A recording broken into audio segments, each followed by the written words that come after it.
Assalamualaikum warahmatullahi wabarakatuh. Apa kabar anak-anak solih dan solihah? Semoga sekalian semua dalam keadaan yang sehat walafiat. Dalam masa pandemi seperti ini, kita belum bisa melaksanakan pembelajaran tatap muka, sehingga Bapak Ibu guru agama mempermudah kalian dalam belajar di rumah dengan cara membuat video pembelajaran.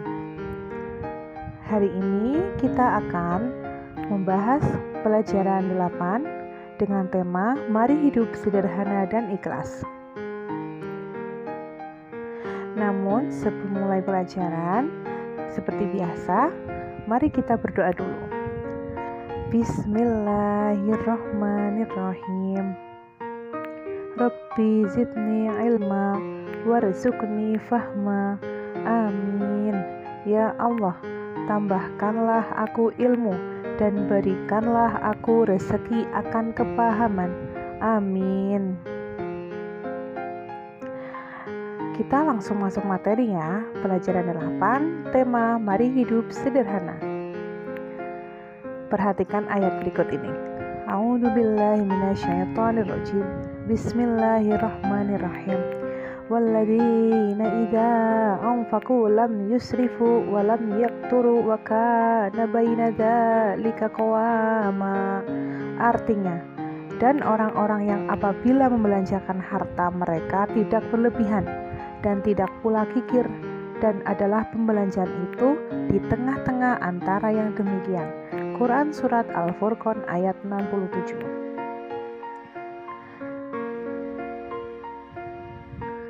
Menurut Al-Quran, hidup sederhana itu adalah di antara berlebihan dan kikir. Berlebihan artinya tidak wajar atau aneh-aneh, sedangkan kikir artinya terlampau hemat atau disebut juga pelit. Misalnya, dalam menggunakan uang jajan, dianjurkan agar tidak berlebihan dan tidak pula kikir. Karena hidup sederhana bukan berarti harus miskin atau tidak punya apa-apa. Nah, bagaimana sih contoh sikap sederhana?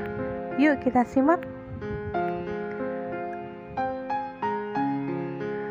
Misalnya, contoh sederhana, makan bakso antara makan 2 mangkuk dengan 1/4 mangkuk. Maka yang dianggap sederhana dari itu adalah makan bakso 1 mangkuk. Kalau makan 2 mangkuk, nanti kebanyakan dan terlalu berlebihan. Kalau makan 1/4 mangkuk, nanti tidak kenyang dong. Jadi yang dianggap sederhana adalah makan 1 mangkuk bakso. Contoh sikap sederhana. Yang pertama, membeli barang sesuai kebutuhan. 2. Menabung sebagian uang atau harta yang dimiliki. Yang ketiga, tidak menghabiskan uang untuk hal yang tidak begitu penting. Yang keempat, tidak mubazir dalam menghabiskan sesuatu barang. Yang kelima, tidak menggantikan barang jika masih bisa digunakan. Yang keenam, menggunakan harta yang dimiliki untuk hal yang memiliki makna atau dampak positif.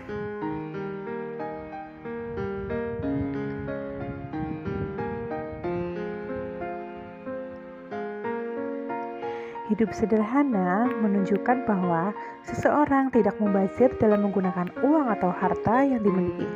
Hidup sederhana termasuk dalam perilaku terpuji. Ngomong-ngomong soal kesederhanaan, kita cerita kesederhanaan Rasul yuk. Simak ceritanya. Rasulullah Shallallahu Alaihi Wasallam adalah pemimpin umat, penguasa Jazirah Arab, dan bahkan Allah Subhanahu Wa Taala telah menjamin surga untuknya.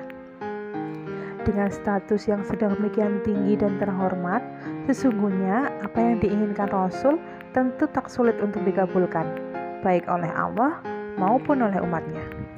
Bahkan dalam sebuah riwayat, Allah Subhanahu wa Ta'ala pernah menawarkan emas sebanyak butiran pasir di gurun kota Mekah kepada Rasulullah tentunya. Nabi Muhammad SAW bisa saja merengkuh segala kesenangan dunia itu, harta atau kekayaan materi. Namun, Rasulullah adalah sosok teladan yang sangat mulia. Ia tak pernah silau dengan kenikmatan duniawi. Nabi SAW lebih memilih kehidupan yang sederhana. Hal itu tercermin dari jawaban Rasulullah atas buiran emas yang ditawarkan sang Khalik kepadanya. Beliau berkata, "Tidak ya Tuhanku, lebih baik aku lapar sehari dan kenyang sehari. Bila kenyang, aku bersyukur, memuji dan memujamu. Dan jika lapar, aku akan meratap berdoa kepadamu." Masya Allah.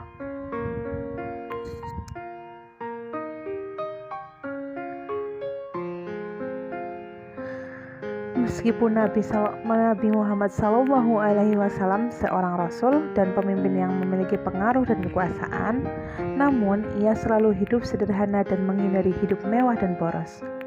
Menurut riwayat, Nabi Muhammad SAW selalu tidur beralaskan selai tikar. Dan kalau ia terbangun dari tidurnya, terlihat ada bekas tikar di pipinya. Begitu sederhananya kehidupan Nabi. Tapi ia sangat mulai di hadapan Allah SWT. Mampukah kita seperti Rasul?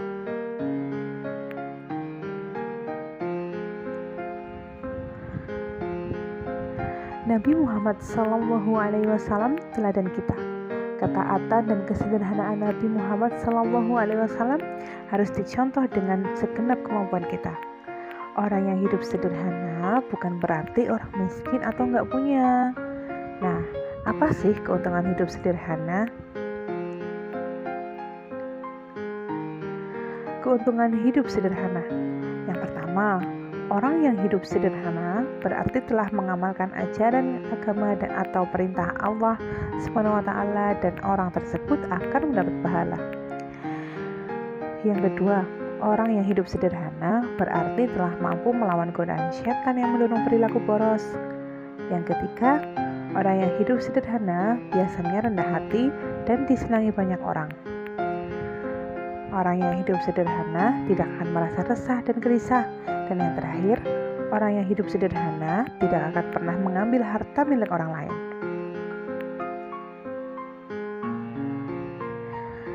Nah, ada percakapan antara Dedi dengan Amir. Kita simak ya. "Mau kemana kamu, Dedi?" "Mau main game, Amir." "Wah, banyak uangmu." "Iya, ada sisa jajan." "Mengapa tidak kamu tabung?" "Ah, aku tidak suka menabung." "Jadi, kamu suka boros?" Allah Subhanahu wa Ta'ala mengatakan boros itu saudara setan. "Oh, gitu ya. Kalau begitu, aku tidak akan boros lagi."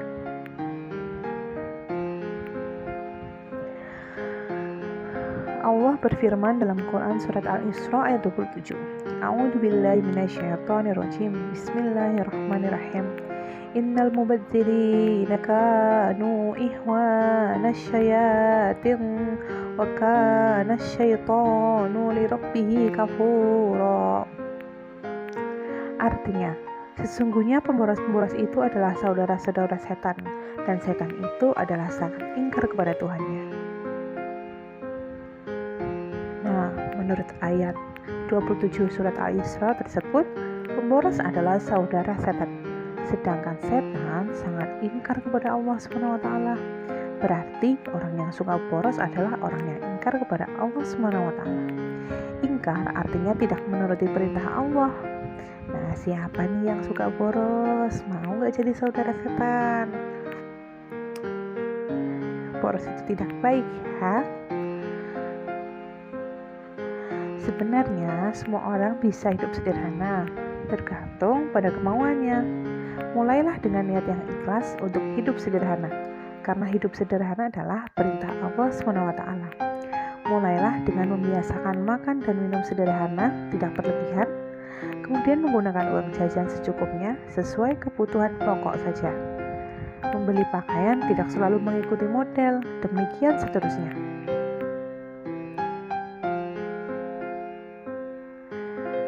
Kemudian, ikhlas beramal. Apa sih ikhlas itu? Ikhlas maknanya bersih dari kotoran. Ikhlas adalah perbuatan hati, karena ikhlas itu adanya di dalam hati. Misalnya, kalau dikatakan ikhlas bersedekah, artinya memberikan dengan hati yang bersih.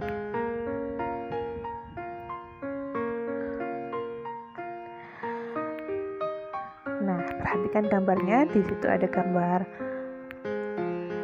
bapak-bapak sedang menolong seorang anak yang jatuh dari sepeda. Nah, contohnya Pak Ahmad membantu dengan ikhlas. Artinya, Pak Ahmad membantu dengan hati bersih tanpa mengharapkan suatu balasan atau imbalan. Kata ikhlas sering juga dihubungkan dengan kalimat karena Allah SWT. Misalnya, Pak Ahmad membantu dengan ikhlas karena Allah SWT. Maka ketika Pak Ahmad membantu orang lain, di hatinya hanya ada semboyan bahwa membantu itu adalah perintah Allah. Tetapi kalau Pak Ahmad membantu dengan berharap pujian orang, maka Pak Ahmad belum ikhlas namanya. Gak boleh seperti itu ya. Kalau menolong seseorang, kita tidak boleh mengharap pujian. Kita cukup lakukan karena kita mengingat bahwa membantu itu adalah perintah Allah. Nah, bagaimana bila bekerja dan memperoleh gaji? Tidak selamanya berbuat atau bekerja yang mendapatkan imbalan itu atau dibayar dikatakan tidak ikhlas ya.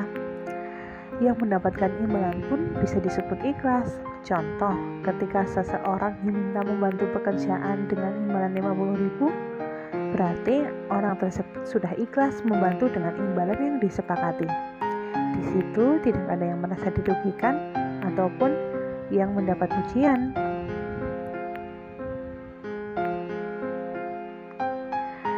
Suatu ketika Rasulullah SAW bersabda, Innallaha la yanduru ila ajsamikum wala ila suwarikum walakin yanzuru ila qulubikum. Artinya, sesungguhnya Allah SWT tidak melihat atau menilai bentuk tubuhmu dan tidak pula menilai kebagusan wajahmu, tetapi Allah melihat keikhlasan dalam hatimu. Hadis riwayat Muslim. Nah, ikhlas itu merupakan buah dan intisari dari iman. Seseorang dianggap beragama dengan benar jika amal ibadahnya dilaksanakan dengan ikhlas. Ikhlas beramal karena Allah SWT. Beramal yaitu melakukan perbuatan baik. Semua perbuatan baik yang dilakukan dengan ikhlas menurut ajaran Islam akan mendapatkan pahala. Nah, siapa sih yang gak mau pahala? Anak-anak pasti mau kan pahala? Jadi kita ketika melakukan perbuatan baik, kita harus niatkan diri kita hanya karena Allah Ta'ala, bukan karena ingin dipuji oleh orang lain. Perhatikan dan bacalah firman Allah SWT, Quran Surat Al-Bayyinah ayat 5. Bismillahirrahmanirrahim. وَمَا أُمِرُوا إِلَّا لِيَعْبُدُوا اللَّهَ مُخْلِصِينَ لَهُ الدِّينَ حُنَفَاءَ وَيُقِيمُوا الصَّلَاةَ وَيُؤْتُوا الزَّكَاةَ وَذَلِكَ دِينُ الْقَيِّمَةِ. Artinya, padahal mereka hanya diperintah menyembah Allah SWT dengan ikhlas menaatinya semata-mata karena menjalankan agama, dan juga agar melaksanakan sholat dan menunaikan zakat, dan yang demikian itulah agama yang lurus atau benar. Di dalam ayat tersebut dinyatakan menyembah Allah SWT dengan ikhlas berarti melakukan ibadah sholat harus dengan ikhlas karena Allah. Apabila beribadah saat sholat dilakukan supaya mendapat pujian dari orang tua atau guru, maka sholatnya tidak termasuk beramal ibadah yang ikhlas. Jadi taat kepada Allah SWT pun harus dengan ikhlas. Nah, ciri-ciri orang yang ikhlas antara lain sebagai berikut. Yang pertama, beramal dengan sungguh-sungguh tanpa mengharapkan pujian dari manusia. Pujian bukan harapan kita meskipun ada orang yang memuji. Yang kedua, beramal dengan tekun dan rajin semata-mata karena tindakan itu adalah perintah. Allah SWT tentu yang memuji, tetapi pujian itu bukan sebagai tujuan. Yang ketiga, tidak memamerkan dan menceritakan amalnya kepada orang lain. Tidak boleh menceritakan amal kalian kepada orang lain ya, karena itu disebut sombong, nanti malah tidak jadi pahala. Yang keempat, tidak pernah mengeluh dalam melaksanakan tugas. Nah, ketika bapak ibu guru atau orang tua kalian memberikan kalian tugas, menyuruh kalian, memerintahkan melakukan sesuatu, tidak boleh apa? Tidak boleh mengeluh. Nah, siapa nih yang suka mengeluh kalau dikasih tugas dari bapak ibu guru? Tidak boleh seperti itu ya. Harus semangat karena tugas kalian adalah belajar. Kalian seperti apa? Pelajar. Maka tugasnya adalah belajar dan mengerjakan tugas.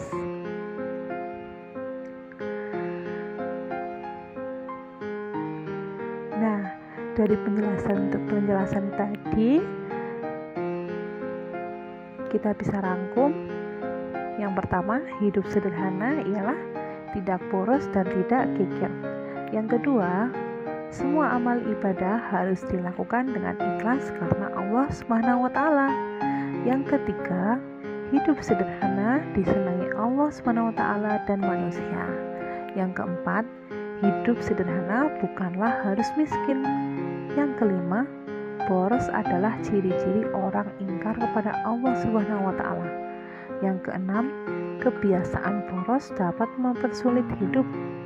Yang ketujuh, beramal dengan ikhlas adalah perintah Allah Subhanahu wa taala.